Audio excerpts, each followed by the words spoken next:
James Turner for the untouchable true school sports. Let's go, baby. Bow. Be careful what you wish for because it can become a reality. Yeah. The untouchable True School Sports Empire proudly presents something the boxing games are missing. Hey, what's going on? It's your boy BT, and I came here to talk some boxing with the thousands of True School Sports subscribers. All right, so I want to come here and just give my little 2 cents on David Benavidez. It's funny how boxing works. I feel like time in boxing and in life is truly the best revealer of all, because for those of you who really follow me, you guys remember years ago, like 2022, parts 2021. Like I've had a very interesting time covering the career of Benavidez, because when he first came out, like back in the day, and the videos are still up. I was talking about Benavidez when he fought Porky Medina and these kind of guys. I loved Benavidez when he first came out. I thought he was awesome. I thought, like, you know, he was a breath of fresh air in boxing. I loved his hand speed. But then, you know, when Canelo became a thing, and I saw that he was just making his career based upon fighting Canelo, and everyone was kind of like, you know, for lack of a better term, I can't find a better term in the English language, a lot of people were dick riding him. Let's just be real, they were. And they wanted to see that fight, and I was getting very frustrated, because one thing God has blessed your boy BT with is the ability to see a lot of things before they happen. I can see things from a mile away. He's giving me great discernment. And I just knew that Canelo was not going to fight David Benavidez. I knew it in 2021, and I've been proven right, I've been proven right. So I always felt when he was fighting these guys like Lemieux, when he was fighting, you know, all these fighters at 168 that were smaller, beating up on him, I felt like he was wasting his time, because I don't think there's anything Benavidez can really do to get the Canelo fight, right? And I've been proven right with that.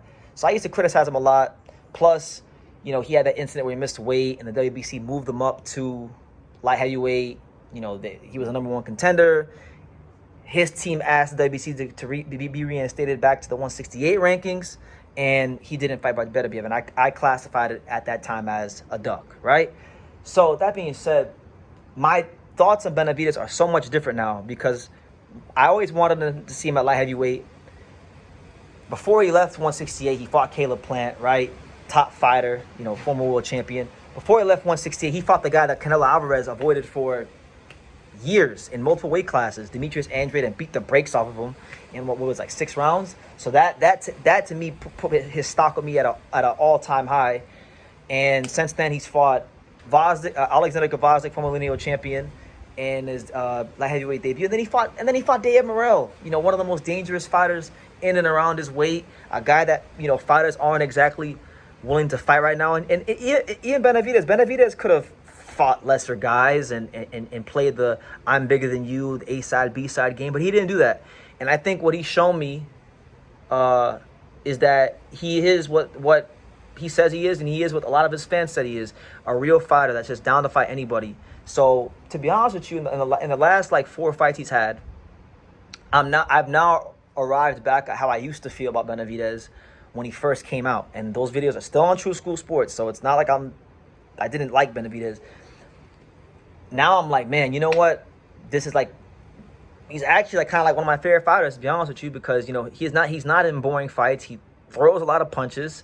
He doesn't really care who it is. He fights the top people. I mean, what is there to not like about Benavidez? Really and truthfully, you look at the state of boxing right now. You look at like Saudi Arabia and the monopoly that Turkey Al Sheikh is trying to run on boxing, which a lot of people like. A lot of people like what's going on, and I think he's doing some good things. But you guys know my opinions on Turkey Al Sheikh and what I think it means for boxing long term, and I don't think it's a good thing, because it's, you know, it's how do I say? It's like, it's really hurting the American and UK boxing markets, because America and the UK are losing a lot of dates because of Turkey Al Sheikh, right? And I just don't think boxing long term can be as strong as it possibly can be without the American and UK boxing markets. Those are two of the biggest countries media-wise, not just in boxing but in the world.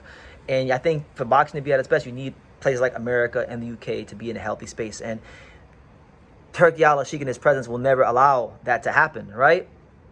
So that being said, I think Dave Benavidez is the hope of American boxing at this point. And that's another reason to root for him, because it's like, now he's not just the guy that's chasing the Canelo fight anymore. I feel like he's graduated so much from that in a short period of time.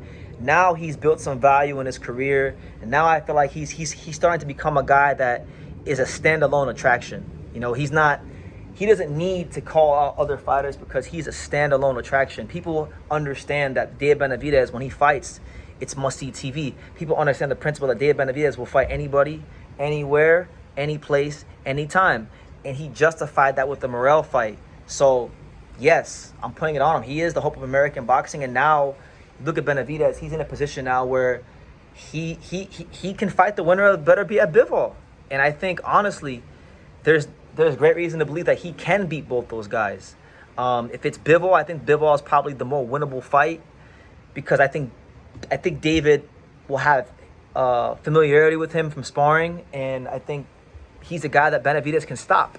Honestly, even though he hasn't got the knockouts yet and he hasn't figured out how to finish people at heavyweight yet, I think he can stop Bivol, which is a big statement because Bivol's defense and his footwork is otherworldly. But like they spot each other, and I think he would know how to figure him out.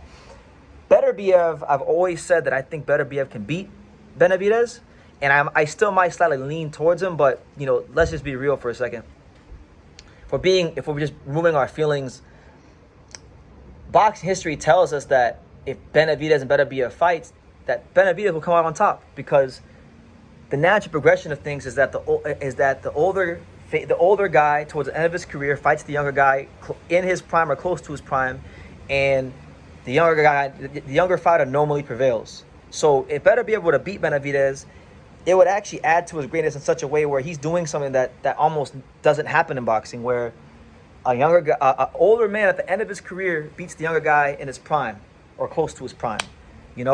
So it's not out of the question that even that can happen. And I'll tell you this, whether it's Beterbiev, whether it's Bivol, if Benavidez beats the winner of that fight, I mean, you're talking about pound for pound, you're talking about one of the top resumes. I mean, he's putting together a hell of a resume for himself in boxing. Just if you just erased all his last fights and you just went from Plant on up, he's fought Plant, he fought Andrade, he fought Vozick, he fought Morrell, and then he might fight the winner of Beterbiev versus Bivol. Just that run alone, like you take that run alone, it wipes out guys out. It wipes some fighters' whole 30, 40 fight resumes out, And he hasn't been, like Benavidez hasn't been undisputed. He's never won a ring belt, but he's showing you guys what I always ask for fighters to show, which is, it's cool to have accomplishments. It's cool to be champion. It's cool to sell tickets. But Benavidez is showing you guys substance. And for me, as far as I'm concerned, when I look at the landscape of American boxing, and when I look at what I think an American fighter should be, I feel like Dave Benavidez right now is doing the best job of representing American boxing. And he's another thing too, and this is my last caveat about this. He's aligned with the only company in boxing right now that hasn't completely sold out to the Saudis. You look at Top Rank, they're in bed with the Saudis. You look at Golden Boy, they're in bed with the Saudis. You look at just all the companies, they're all in bed with the Saudis. Al Heyman has had fighters go to Saudi. He's allowed some of the fighters to go to Saudi, but he's not necessarily he hasn't sold out to Saudi. You know what I'm saying? So I feel like, in my opinion, I look at Dave Benavidez and Gervonta Davis right now because of the star power they have and because of how they fight and because of the fact that they are aligned with the only real American big-time promoter left. I feel like, right now those are the faces of American boxing. And I think, it's in the best interest for boxing in America for Benavidez and Tank to do well. So I'm definitely rooting for both of them. But I just want to get this out there because I feel like with Benavidez now, it's not just about him being on the pound list or all those things, but now it's now he's becoming a guy that you can look at as carrying boxing in America. And I think he's one of the fighters that understands the responsibilities that come with that. Because once you get to a certain level in boxing, it's no longer just about your selfish wants to get paid a lot of money. It's no longer about what you want. Now when you become one of the faces of boxing or one of the standalone attractions in boxing, you now have a responsibility to represent boxing in a classy and great manner and carry it forward and give people big time events on a consistent basis. So I think in that regard, he's better at that than Tank is, because I love Tank, but Tank has said many times he doesn't really care about doing things when people say he wants to do them. You know, I think he eventually will fight all the top guys, but I just think Tank is very off-putting sometimes with how he answers some questions in the media about you know, carrying the responsibilities of being one of the faces of boxing. As to where with Benavidez, I feel like he's more equipped to handle that and handle it in a way that will endear himself to the general public in America. So that's where I'm at, Benavidez, and I wish him the best. And yeah, let me know what you guys think in the comments down below. Make sure you guys take the time to subscribe. And like I say in every single one of these videos, you can love me or you can hate me, but I'm just a kid from Dania. So until next time, take care, guys. Thank you for watching another video on the untouchable True School Sports Empire. For more great boxing content just like this, make sure you click right over here.